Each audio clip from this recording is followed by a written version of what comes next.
नमस्कार, आप देख रहे हैं अटल टीवी। उत्तर प्रदेश में मनरेगा कर्मियों या फिर यूं कहें कि ग्राम रोजगार सेवकों की ओर से अपनी मांगों को लेकर लंबे समय से प्रयास किए जा रहे हैं। उनकी यही कोशिश रही है कि सरकार समय रहते उनकी समस्याओं का हल निकाल दे, लेकिन जब ऐसा कुछ भी नहीं हुआ तो संगठन ने साल भर की विस्तृत रणनीति तैयार कर ली। जुलाई से लेकर दिसंबर तक के लिए यानी कि साल के अंत तक के लिए विभिन्न चरणों में कई आंदोलन और कार्यक्रमों की योजना बनाई गई थी। हालांकि इसी बीच एक बड़ी खबर सामने आ गई है। कहा जा रहा है कि 31 अगस्त तक संगठन की ओर से कोई भी आंदोलन, कोई भी प्रदर्शन, कोई भी कार्यक्रम नहीं किया जाएगा, क्योंकि स्वयं मुख्यमंत्री योगी आदित्यनाथ ने ग्राम रोजगार सेवकों को भरोसा दिलाया है कि उनकी समस्याओं का समाधान जरूर किया जाएगा।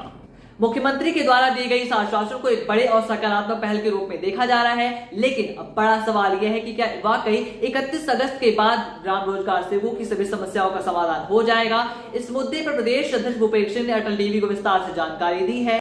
उन्होंने क्या कुछ कहा है, आप भी सुनिए। भूपेश जी, आपका हमारे चैनल अटल टीवी पे बहुत बहुत स्वागत है।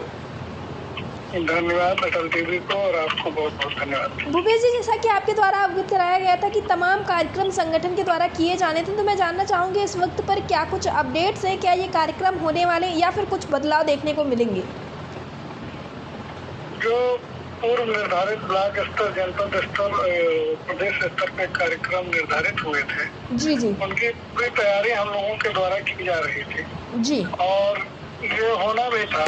जी, इसी बीच माननीय एमएलसी महोदय श्री अवनीश कुमार सिंह जी जी, वो हमारे आवास पे आए और जहाँ पे हमने अपने जनपद के पदाधिकारियों के साथ उनके साथ मीटिंग की और उसमें उन्होंने कहा कि आज शाम को ही आपकी समस्याओं को हम माननीय मुख्यमंत्री जी तक पहुंचाएंगे, क्योंकि माननीय मुख्यमंत्री जी की घोषणाएं हैं और आपकी जो समस्याएं वो पूरी नहीं होनी चाहिए। जी, जी, तो माननीय एमएलसी महोदय जी को हम बहुत बहुत धन्यवाद देते हैं कि उन्होंने हमारे आवास पे आकर के हमारा मांग पत्र दिया और माननीय मुख्यमंत्री जी से उसी शाम को उन्होंने हमारा मांग पत्र दिया और उन्होंने कहा भी कि माननीय मुख्यमंत्री जी ने आश्वस्त किया है कि आपकी समस्याओं का समाधान किया जाएगा। जी, और जो सूबे का मुख्यमंत्री हमारे विषय में हमको आश्वस्त कर रहा है, जिससे हमें उम्मीद है, जिसकी घोषणाएं हैं, तो ये हमारी नैतिक जिम्मेदारी बनती थी कि इस परिप्रेक्ष्य में हम लोगों को आंदोलन कुछ समय के लिए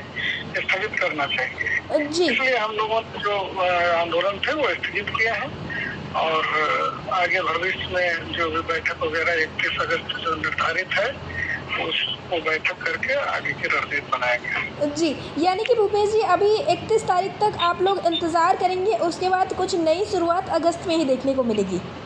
जी जी जी, आज शाम को भी माननीय एमएलसी महोदय जी ने हमको बुलाया है जी, और हमारी समस्याओं पे वो पुनः चर्चा करेंगे हमसे, कैसे क्या उन समस्याओं का समाधान हो सकता है, कैसे क्या करना चाहिए, क्या नहीं करना चाहिए। जी, विषय पे कुछ बात आपको बताएंगे। जी, भूपेश जी, जैसा कि इसके पहले देखने को मिला है कि तमाम बार आप लोगों को आश्वासन मिले हैं, कई बार तो डिप्टी सीएम से भी आप लोगों ने मुलाकात की, लेकिन सबके रुख एक समान रहते हैं, सकारात्मकता से भरे हुए, लेकिन धरातल पर चीज़ें लागू नहीं होती है।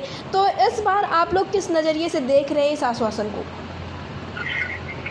अब उम्मीद तो दुनिया कायम है, हम लोग विश्वास और भरोसा ही कर सकते हैं जी, और मुझे पूरा विश्वास है कि सूबे के माननीय मुख्यमंत्री जी हम लोगों की बात को समझेंगे, तो उनकी घोषणाएं हैं जो पूरी जरूर होंगी, ऐसा मुझे विश्वास है। नहीं पूरी होती है तो हम लोग आंदोलन करेंगे। जी, भूपेश जी, जो आज की मुलाकात होने वाली है, क्या इसमें कुछ खास देखने को मिल सकता है?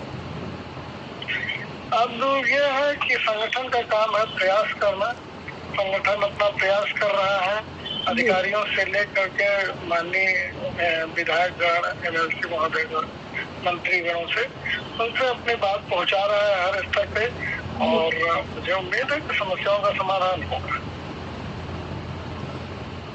जी, भूपेश जी, अटल टीवी से जुड़ने के लिए धन्यवाद। धन्यवाद।